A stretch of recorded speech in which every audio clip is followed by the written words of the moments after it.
Hi, I'm Rosalie Bailie. I'm a marine biologist working with Reef Foundation doing an extension coral reef restoration project at Diani Beach in Kenya.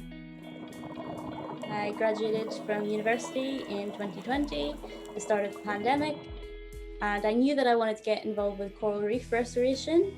And I'd been following an organization called Reef Foundation. So I reached out to them and they just happened to be looking for someone to start up an extension project in Diani, which is a place in Kenya. So my role was to be a marine biologist, and this extension project was to set up a new restoration site.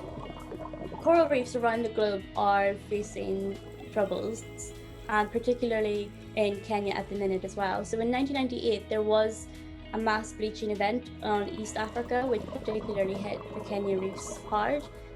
There was an estimated loss of 66 to 80% of coral loss, which is quite a lot. And corals are slow growing, that it would take such a while to overcome this event.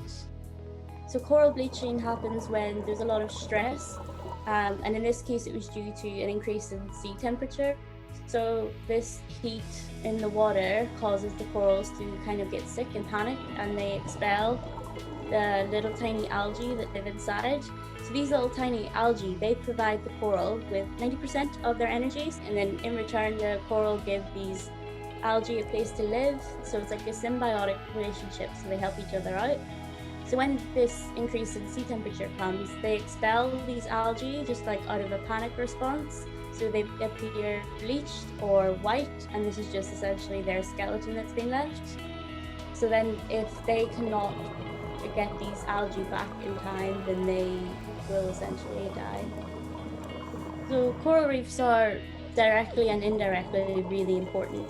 So a lot of coastal communities rely on them heavily for a source of food income, a source of job security, and also with tourism, like snorkeling and diving activities and water sports and hotels on the beaches, like that brings in a lot of money for the locals. But like indirectly, coral reefs, although they actually take up like 0.1% of the ocean floor, but 25% of all marine life will spend some part of their life on these coral reefs. So they're really important for fish and other marine life. And the more fish there are, then the healthier that the reef will become, and it all like connects together. So what we do is we go out on a dive and we take like a big crate with us and we collect all these little bits that come off through natural processes such as strong waves, or sometimes even turtles will like rub their bellies onto coral and little bits will break off. We've actually seen that a few times. And if it's just left in the rubble, like it'll get covered in sand and then it'll get smothered, and it will just basically have a very low chance of surviving. And we collect all these little bits that come off, and then we use these to hang in a nursery. So it's kind of like a tree design with like branches, and we use fishing line with little loops, and we hang these little baby corals in it. And they're very slow growing, but it takes usually like 6 to 9 months, and they become bigger and strong enough to be able to be outplanted back onto the reef. So we do that by creating artificial reefs. So we use bottle reefs, which is like a concrete base with glass bottles recycled sticking out of it, and then we use the top of the bottle to attach the coral to, and then over time it like grows over the reef. And then we obviously aim to create a more diverse reef, so then we use lots of different species of coral. So where we are at the minute in Diani, we have some very small changes. So we can see like when we place a structure in the water, some fish will come over to like look at it because they don't know what it is, and it's quite nice to see some small fish come over, feed on little bits of algae on it. We see lots of like encrusting species, so we can find like barnacles, and then sometimes we find like little sea slugs on the branches of these trees. So when we go to clean the trees to get rid of the algae, we have to be careful not to hurt all these animals as well. It's really rewarding to see when we build these nurseries on land, and then to have it in the water, and when we fill it with all the corals, it's so nice to stand back and to see like all these little baby corals. And then next time you go back, you get to see like, are they growing, are they getting better?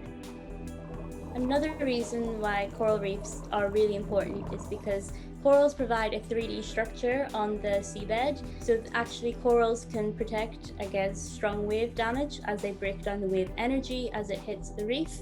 And this actually acts as coastal protection from wave damage from storms or even tsunamis. In the past, there's been a lot of unsustainable fishing. There was some dynamite fishing in the area as well, which caused a lot of degradation to the reef. So Reefolution Foundation aims to restore coral reefs together with local communities in developing countries to leave behind sustainable, community-based coral reef management in the long run. They train up local villages to work to protect their own communities, and they train up local reef rangers, which are like marine biologists, to do all of this work in Chamonix and to carry out the coral reef restoration. We were based at a hotel in Diani, so we also worked with the hotel guests. So we did like educational programs, we did workshops to teach them about coral restoration and what we do. So in this day and age, I found that social media is the best way to engage with people, because visually you get a nice picture or an image of an animal you've never seen, but then also I like to include a description or information about the animal as well, so you get a bit of education as well. So it's all about trying to make it exciting but also educational.